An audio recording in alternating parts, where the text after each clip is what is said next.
Voici une application de la deuxième loi de Newton dans le cas où un mobile se déplace sur un plan horizontal à l'aide d'une force qui est parallèle au déplacement. Nous représentons ici en bleu la force qui est parallèle au déplacement du cycliste. C'est la force que le cycliste doit déployer pour offrir un mouvement à son vélo vers l'avant. Il y a en rouge la force de frottement qui est illustrée.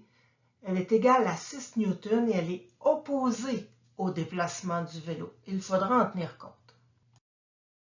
Dans cette situation, le vélo subit une accélération constante égale à 2 mètres secondes carrés pour une masse totale de 87 kg, la masse totale du cycliste et de son vélo.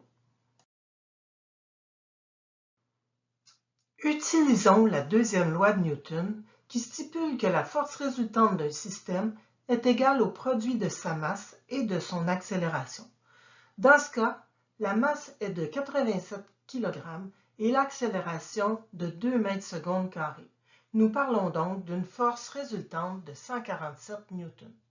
Le cycliste devrait-il fournir 147 newtons de force motrice? Faisons un petit rappel.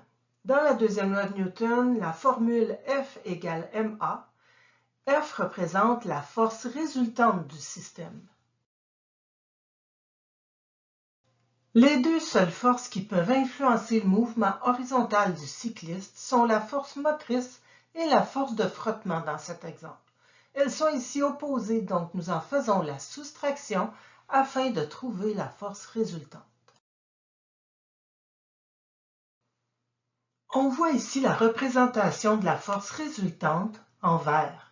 Elle est plus courte que la force motrice déployée par le cycliste car cette dernière se voit réduite de 6 newtons dû au frottement qui est nuisible au déplacement.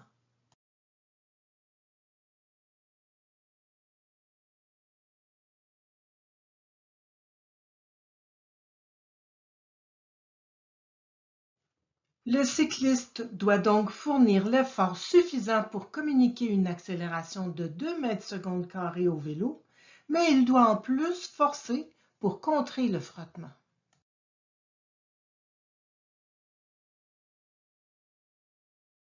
C'est pourquoi, pour trouver la force motrice à déployer, nous additionnons la norme ou grandeur de la force résultante et celle de la force de frottement.